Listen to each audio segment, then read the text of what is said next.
कल का day double header था और कल दो मैचेस खेले गए। पहला मैच था डीसी और एमआई के बीच में और दूसरा मैच था जीटी और आरआर के बीच में, जो कि सबसे थ्रिलर मैच था अभी तक 2026 आईपीएल का। और उस मैच में मतलब फुल टू एंटरटेनमेंट था।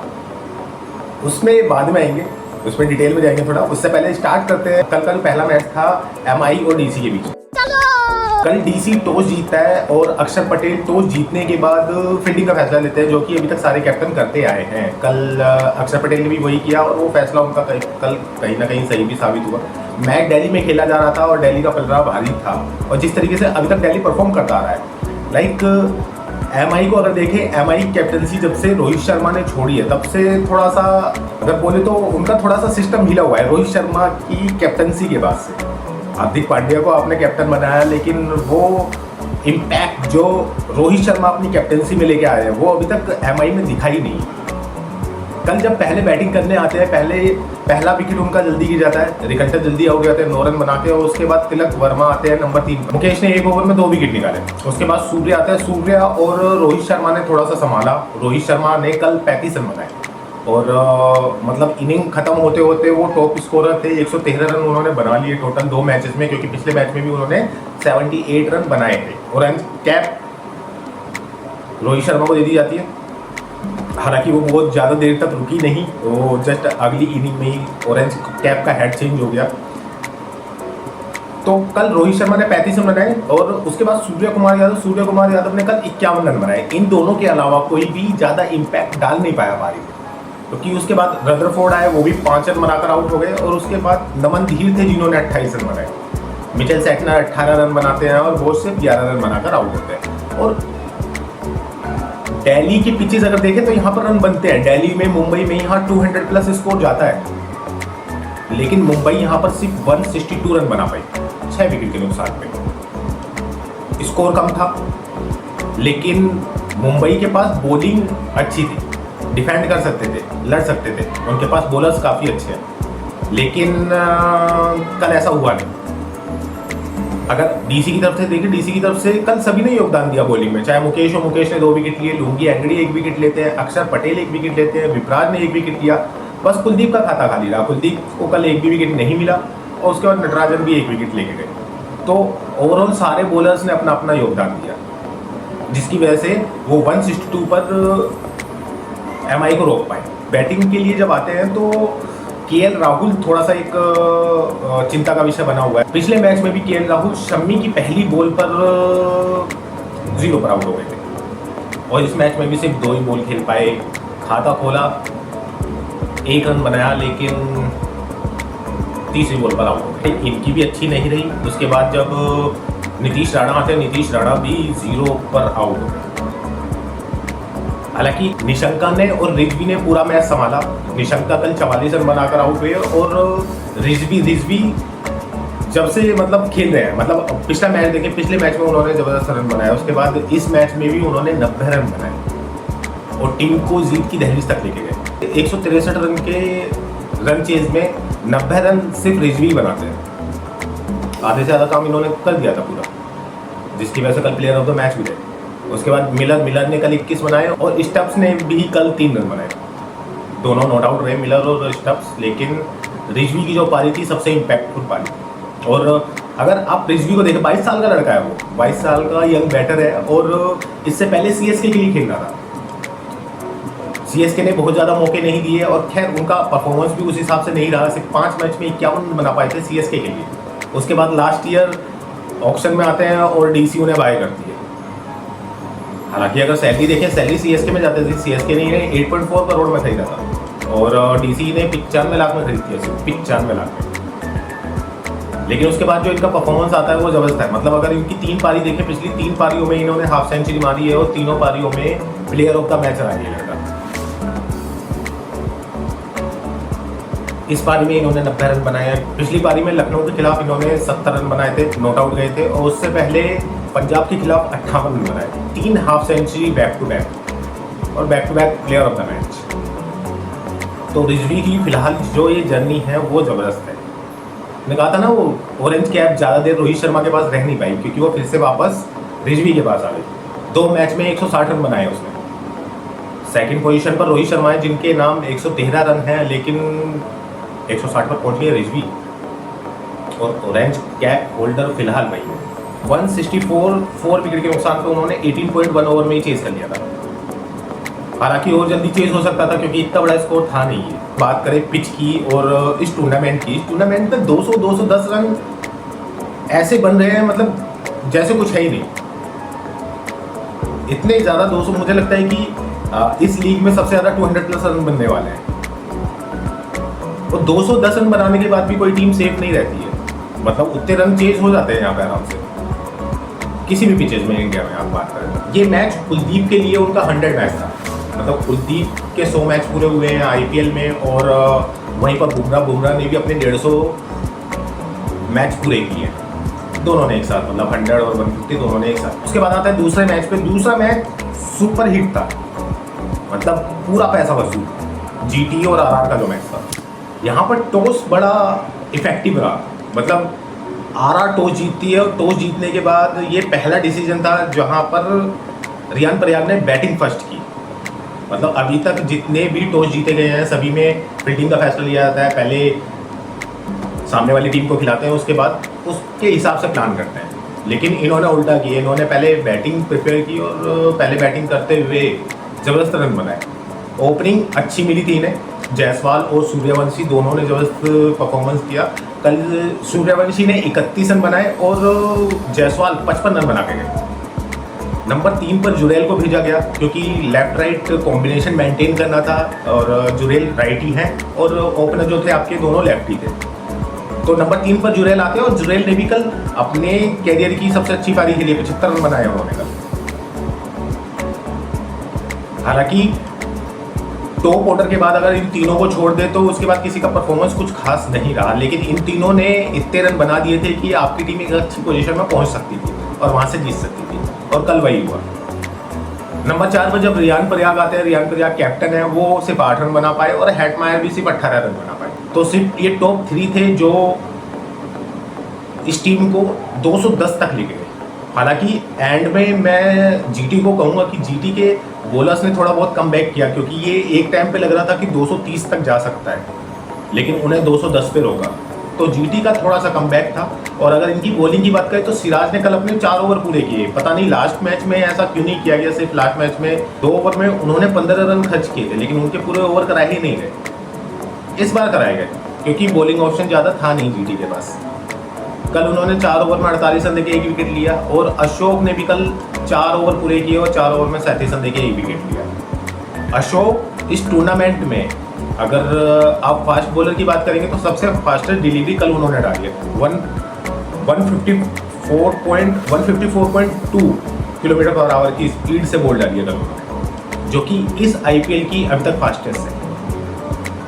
और मतलब उस लिस्ट में वो आ जाते हैं जो इंडिया के फास्टेस्ट बॉलर हैं, जो 150 प्लस डालते हैं, 155 तक डालते हैं वो।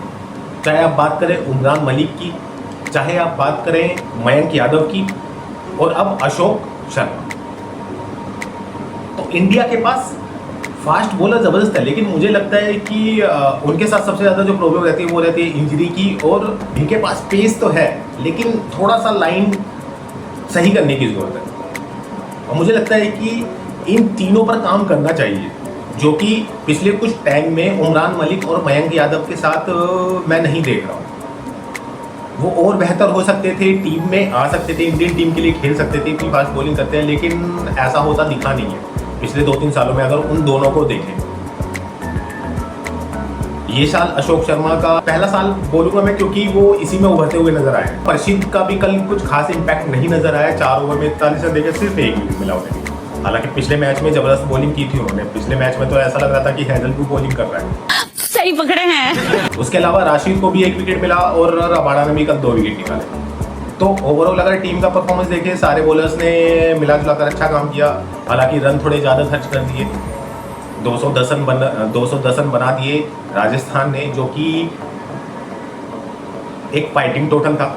उसके बाद जब बैटिंग करने के लिए आते हैं, इनकी स्टार्ट भी अच्छी थी। पहला विकेट जो गिरा इनका 78 रन पर गिरा 8वें ओवर में, तो स्टार्ट अच्छा मिल गया था। कुशेखर आउट हुए थे वहाँ पर।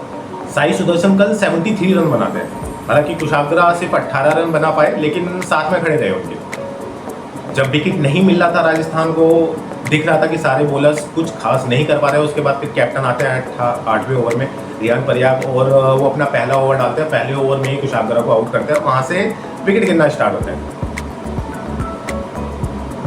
उसके बाद 11वें ओवर में इम्पैक्ट प्लेयर के तौर पे लाया जाता है रवि बिश्नोई को, और रवि बिश्नोई का दिन कल ज़बरदस्त था। पहले ओवर से ही विकेट निकालनी स्टार्ट करी उन्होंने। तीसरी बॉल पे ही उन्होंने साई सुदर्शन को आउट कर दिया था, जो कि सेट बैट्समैन थे। 73 रन बना। उसके बाद बैटिंग की अगर बात करेंगे तो नंबर 3 पर कल बटलर आए। बटलर ने भी कल 26 रन बनाया, और फिलिप्स कुछ खास नहीं कर पाए, 3 रन, और सिर्फ रोशी 4 run, Tewatia 12 run, Shahrukh Khan 11 run. मतलब अगर इनका टॉप ऑर्डर छोड़ दे तो टॉप ऑर्डर के बाद मिडल ऑर्डर इनका ज़बरदस्त तरीके से फ्लो हुआ, जिसमें अहम रोल रहा रवि बिश्नोई का। पहले ओवर में 1 विकेट लेते हैं, अपने दूसरे ओवर में 2 विकेट लेके जाते हैं, और अपने तीसरे ओवर में भी 1 विकेट और 1 रन आउट। अगर रवि बिश्नोई का कल स्पेल देखे, 4 ओवर में उसने 41 रन देके 4 विकेट लिया और प्लेयर ऑफ द मैच रहा, जिसकी वजह से ये रन चेज जीटी के लिए थोड़ा सा इम्पॉसिबल हो गया, क्योंकि विकेट काफ़ी गिर गए थे। लास्ट में खैर राशिद खान और रबाड़ा थे जिन्होंने थोड़ा सा संभाला, और 8वें विकेट के लिए उन्होंने 43 रन जोड़े। 43 रन उन्होंने 30 बॉल पर बनाए, जिसकी वजह से जीटी काफ़ी क्लोज आ गया था। लास्ट के 2 ओवर में देखें, 18वें रन तक ये रन चेज दिख रहा था जीटी के फेवर में, कि जीटी ये मैच जीत रहा है। पूरा मैच ऐसा ही रहा, कभी जीटी आगे, कभी आरआर आगे, कभी जीटी आगे, कभी आरआर आगे, कभी एक तरफा मैच था ही नहीं, और ये लास्ट बॉल तक मैच किया। इसीलिए हम इसको बोले थे कि ये फुल टू एंटरटेनमेंट है। बात तो सही है क्योंकि लास्ट बॉल तक ये डिसाइडेड था ही नहीं कि कौन सी टीम जीती। रबाड़ा और राशिद जब तक खड़े थे तब तक दिख रहा था कि हाँ ये रन चेज पॉसिबल है। हालांकि 18वें ओवर के बाद ये मैच चेंज हुआ। 19वां ओवर जो है, 19वां ओवर आर्चर को दिया गया, और 2 ओवर में 15 रन की जरूरत थी, जो कि ईजिली बनते हैं। लेकिन आर्चर अपने 19वें ओवर में सिर्फ और सिर्फ 4 रन खर्च करके जाते हैं। लास्ट ओवर में 11 रन थे डिफेंड करने के लिए। और आपके पास बॉलर कौन कौन थे? आपके पास संदीप शर्मा थे, आपके पास बर्गर थे, लेकिन रियान परियाग जाते हैं तुषार देशपांडे की तरफ, यंग लड़के की तरफ। एक्सपीरियंस नहीं देखा उन्होंने, क्योंकि संदीप शर्मा मुझे लगता है कि सबसे ज़्यादा एक्सपीरियंस बॉलर थे उनके। उसके बाद बर्गर ने भी कल अच्छा परफॉर्म किया था, लेकिन उनकी तरफ भी नहीं देखा उन्होंने। तुषार देशपांडे की तरफ जाते हैं, और तुषार देशपांडे का ओवर वो ज़बरदस्त था। क्या यॉर्कर एग्जीक्यूट किया उसने, मतलब पहली बॉल उसकी वाइड जाती है, उसके बाद सिंगल सिंगल सिंगल, और उसके बाद फिर विकेट लेता है और राशिद खान को आउट करता है। उसके बाद सिर्फ 1 रन, मतलब पूरे ओवर में सिर्फ और सिर्फ 4 रन खर्च करे उसने। 11 रन डिफेंड करने थे, सिर्फ 4 रन खर्च करे उसने, और मैच को आरआर की तरफ मोड़ दिया। हालांकि रियान परियाग ने बाद में बताया कि जो 19वां ओवर था वो जोफ्रा आर्चर को देने के लिए मुझसे ध्रुव जुरेल ने बोला था। तो जुरेल को ये कहीं ना कहीं जाता है कि उसने मेरे को बोला कि भाई जोफ्रा आर्चर को ये ओवर दो, और उसने वहाँ से वो गेम चेंज कर दी। और तुषार देशपांडे को भी अगर देखें, तुषार देशपांडे भी सीएसके के लिए खेलते हैं। कल के मैच के जो दोनों हीरो थे, रिजवी और इधर तुषार देशपांडे, दोनों के दोनों सीएसके एक्स प्लेयर हैं। दोनों सीएसके के लिए खेलते थे। वहाँ पर परफॉर्मेंस बहुत ज़्यादा अच्छा नहीं था, उन दोनों को रिलीज़ कर दिया गया। और उसके बाद रिजवी को खरीदती है डीसी, और आरआर जाता है तुषार देशपांडे के साथ। क्या कमाल किया कल। इसी के साथ आरआर अपने दोनों मैचेस जीती है। पहला मैच भी जीते थे और ये वाला मैच भी जीते हैं, जिसकी वजह से वो इस वक्त टेबल टॉपर है। 2 मैच में दोनों जीत के इनका रन रेट अच्छा है। तो लूजिंग साइड है वहाँ पर केकेआर, सीएसके और जीटी, ये तीनों ही अपने दोनों मैचेस हारे हैं। अभी तक इन सब के 2-2 मैचेस हुए हैं। ये तीनों टीमें अपने दोनों मैचेस हारे हैं, ये नीचे से टॉप पर बने हुए। हालांकि सीएसके मुझे लगता है कि बड़ा एक लूजिंग साइड है, मतलब जब तक धोनी है तब तक सारी चीज़ें पॉसिबल लगती हैं उस टीम में। ओवरऑल अगर आप टीम को देखें तो वो एक अच्छा पैकेज लगता है जब तक धोनी होते हैं, लेकिन धोनी जैसे ही स्विच करते हैं, लाइक अगर पिछले 6 मैचेस देख लें जिसमें धोनी नहीं खेले हैं, वो सारे के सारे सीएसके आ रही है, और धोनी स्टार्टिंग के 2 हफ्ते अवेलेबल नहीं है,